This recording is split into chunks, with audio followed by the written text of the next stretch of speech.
Do the Mario! Swing your arms from side to side. Come on, it's time to go. Do the Mario! You've recovered 8 of the power stars, and now you can open the door with the big star, but Bowser is just ahead. Can you hear the princess calling? Yeah, it's time to move on. We got our 8 stars. Technically, we could collect more if we wanted to. Hey, you're free to explore to your heart's content, do as much as you like. But this big star door here is the one we needed 8 to unlock. Reacting to the star power, the door opens slowly. Yeah. Oh, there's a painting with Princess Peach. Go on in, Mario. Wait a minute, that's Bowser. Oh! I like that trap they use. You've stepped right into my trap, just as I knew you would. I warn you, friend. Watch your step. So this here is, as it's called, Bowser in the Dark World.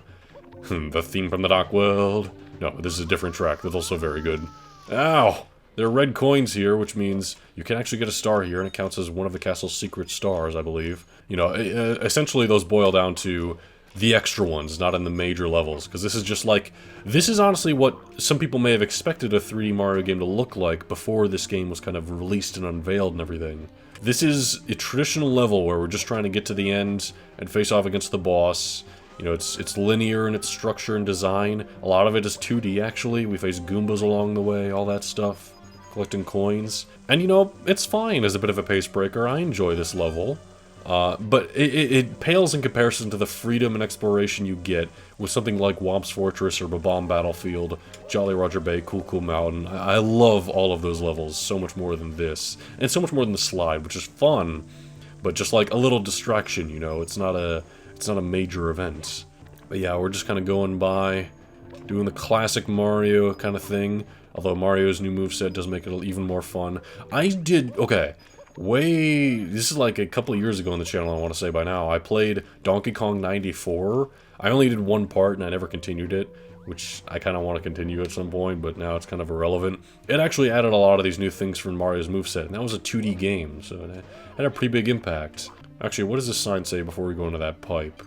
It says, Mario, it's Peach. Please be careful. Bowser's so wicked, he'll try to burn you with his horrible flame breath. Run around behind him and grab him by the tail with the B button. Once you grab hold of him, swing around in great circles. Rotate the control stick to go faster and faster. The faster you swing him, the further he'll fly. Use the C button to look around, Mario. You have to throw Bowser into one of the bombs in the 4 corners. Okay, she's pretty much just explaining the boss we're about to fight. Way to spoil us, Peach. I love the boss music for Bowser. Boo-doo-doo-doo. Doo-doo-doo-doo. Tough luck, Mario. Princess Toadstool isn't here. Go ahead, just try to grab me by the tail. You'll never be able to swing me around. A wimp like you won't throw me out of here. Never. Ha! So, I guess what we're doing here. By the way, this is kind of the Bowser design that we've grown accustomed to. Even a little different, you know, in more modern entries. The GameCube really solidified his design. But this is the kind of color scheme, at least. You know, it's kind of confusing where he's like all green in Mario World, and where he's, you know, he's like kind of a dark orange in Mario 3 and all this stuff. Anyway, we just grab him by the tail, swing him around using the analog stick, and we gotta throw him into those spiked bombs on the outside. And Mario calls him gay. And yeah, that's it.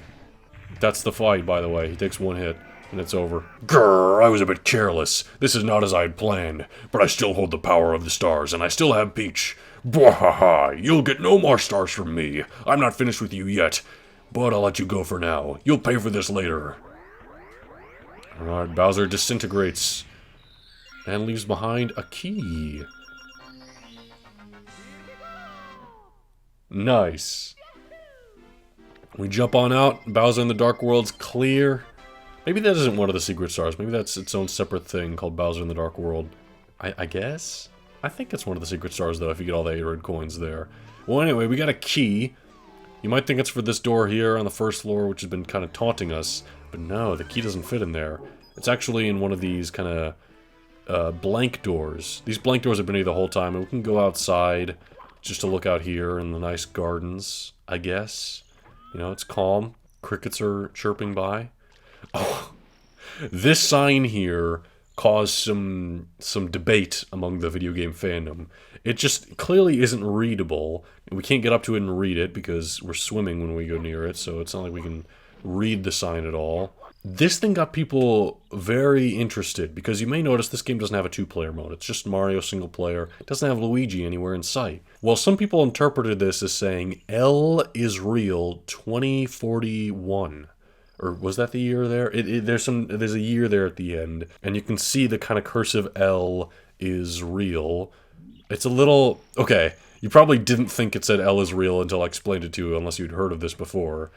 But it's a fun game theory, you know? People made theories that Luigi was secretly in this game, and they had to circle around that fountain in order to unlock him or something like that. You know, there's a whole bunch of stuff. But that's not important right now, because down here in the basement, this is the door we got the key for. So, we unlock the basement door, and we're in a whole different area, and we wonder, okay, well, where did Bowser run off to? Well, over here, it takes the power of 30 stars to open this door. You need 22 more. So we've reached the next gate. That's how this game works, and this is where the freedom really comes into play. And I mean really comes into play, because now there's levels down here in the basement floor that we can go into. Like, for example, if we just go in this door and go down the hall, you can see past this kind of fiery hall, which you actually got to watch out for the fire. There's a painting there. There's levels both to the left and to the right. We can get stars in all of these. We can go back and get stars in like Cool Cool Mountain or Jolly Roger Bay or Womp's Fortress or Ribblebomb Battlefield. There's other stars hidden in the castle that are just one-offs. We can get stars anywhere we want to. And I do mean anywhere, to contribute to our total, which is my favorite mechanic in any Mario game. We have the freedom to do anything. You could go this entire game not playing any of the levels in the basement. We could just go back upstairs and play and get power stars in those levels. And it would be a-okay. Because all they've done is put a gate in front of us. They say, get 30 power stars, and you're off. Do whatever you want here. I'm going to be going in this level here. This level here is Hazy Maze Cave. I believe it's called Course 6. Course 6. And the star is Swimming Beast in the Cavern, but I don't want to do Swimming Beast in the Cavern, you know? This place is definitely a maze. It's pretty big. This is the underground themed world of the game. Usually they appear a bit earlier in Mario.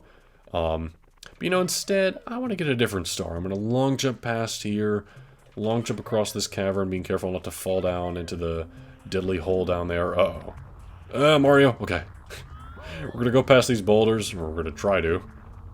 There you go, Mario. And we're going to go over here, and you know, there's a door there. We're going to be wall jumping up here to find ourselves a star. Am I showing off? Maybe a little bit. But I love this game, and I love the freedom to it, that you can just do things like this, because why the hell not? That was the star number 6, like how we did star number 6 in Bob-omb Battlefield with the chain chomp. That was star number 6 of Hazy Maze Cave. Heck, let's go for another star here that's not the intended one we're supposed to do. Let's go do, the red coin star, how about? Oh god, fire! Let's try that again. There you go, Mario. There we go. Wait for the fire to get out of the way, jump across. And this is the room filled with red coins. What does this sign say here? Work elevator. For those who get off here, grab the pole to the left and slide down carefully. Yeah, I haven't really shown this mechanic off, but we can slide down poles. And we can jump off of them. So yeah, we can do the red coin star here. It's pretty fun. We just gotta go up on this stairway here. And reach this platform, which we move around like it's Dance Dance Revolution or something, where it's got arrows on the arrows on the surface. We gotta go around collecting red coins. Oh, careful, Mario. Burst these open and get these coins. There we go. I don't think this is all the red coins here. Some of them are much higher up in a different area. But this is the majority of them. I'm also gonna zoom out so we can see a little better. And prepare ourselves. Alright. And... Here we go. Jump back on. I believe there's a pole over here we want to go up, because I think that was all the red coins in this area. Yep. Oh. Alright, we're good. Oh, there's the pole I had in mind. Gotta go kind of over... Okay. If you hit something, it starts to shake, but you still have some time to adjust, because if you hit an arrow, it kind of corrects itself. We're gonna go this way. Like I said, we're gonna go this way. Oh, come on. You can do it, Mario. Yeah. There we go. Alright, we're gonna go this way and go up onto this moving platform here. I believe this gets us all the rest of the remaining red coins we need. Pretty self-explanatory. I like that all the red coins are kind of designated to this big area, whereas in most of the typical levels like Bob-omb Battlefield or Whomp's Fortress, the red coins are just kind of all over the place, and they're actually pretty hard to get all of them. I kind of rarely go for the red coins. I'm not usually a fan just because of how slow the collectathon is, but Hazy Maze Caves is pretty simple. There's an easier one in Lethal Lava Land. Hell, I'll show it this episode. There's a 6th one, and then there's the 2 remaining one because it's 8 red coins. Look at that bat coming at me, just like Mario World. Long jump across, because why the hell not? And there we are. The star appears above that kind of hollow one on the bottom floor, which, by the way, that's how stars appear if you already obtained them, if you're, like, revisiting one you've already done. Like, if we were to go back and defeat King Bob-omb again, and we were to get the star, we wouldn't get a new star, it would just be kind of like a hollow one to let you know, you already got this one, get something else, buddy. Anyway, we got ourselves our 10th star, and yeah, I'm gonna go into Lethal Lava Land, which is the fire-themed world of the game, and one of my favorite worlds, actually, and just show how easy the red coin star there is. And Lethal Lava Land is, of course, that fiery painting we saw just outside here in the basement. Just over here. This is actually one of my favorite worlds. I say that about a lot of worlds, but this, Whomp's Fortress, and a couple others I have in mind that we'll get to later are some of my favorites. Because in this world, you can see it's just super open. Like, there's so many different places we can go to. Stars lie in each and every corner. There's a star over there we can go for. The name of this star is Boyle the Big Bully, which means it wants us to fight a bully boss, kind of like how we fought a Bob-omb boss and a Whomp boss, bullies being a new kind of Mario enemy, mainly home in Lethal Lava Land here. But it's going to do the red coin star, because all of the red coins are just gathered together on this big Bowser puzzle, and are very easy to obtain. And there we go, that's the whole star. Again, very easy compared to most red coin stars in the game. Let's go to another star in Lethal Lava Land here, because I enjoy this world. I'll probably have to end up doing a lot of stars in some particular worlds. Boyle the Big Bully. You know, instead of doing Boyle the Big Bully, I'm going to do the one with a bunch of little bullies. Called Bully the Bullies? Is that the name of the star? I don't know. Well, anyway, the big bully's over there, and he's a boss we gotta fight. But instead, I'm gonna go this way. Ow! Just take the hit, Mario. It's fine. Oh no, Mario! Yeah, let's try that again. I love the music here in Lethal Lava Land, by the way. How it's so atmospheric. I mean, it's not like the kind of tunes you bop your head to, like in Mario World, for example, or in Yoshi's Island. But it's atmospheric. Really atmospheric. And it's it makes sense that the Mario games would go for a more atmospheric kind of soundtrack and an exploratory kind of game where you're trying to, you know, look around your environment and find things. Anyway, here we got a whole bunch of bullies. These guys work where they're trying to bunce us. They don't actually do damage, they just kind of shove us. And they want to shove us into the lava, which is why they're kind of home here in Lethal Lava Land. But we're going to shove them into the lava. Yeah, we can jump on them, we can also just punch them. I think that's the more effective method. Dealing with a lot of them at once can be kind of challenging, but kind of separating them is the best idea. And yeah, there's a lot of different ways we can shove them. Ba-bam! Defeating all of them here gets a big bully to show up, just like the one you'd fight if you were doing the other star. So this way we kind of get the best of both worlds. Now we get to see the big bully in his prime. The big bully works pretty much just like the little bullies, only I guess he's bigger. Yeah, and that gets us our power star. I'll take it.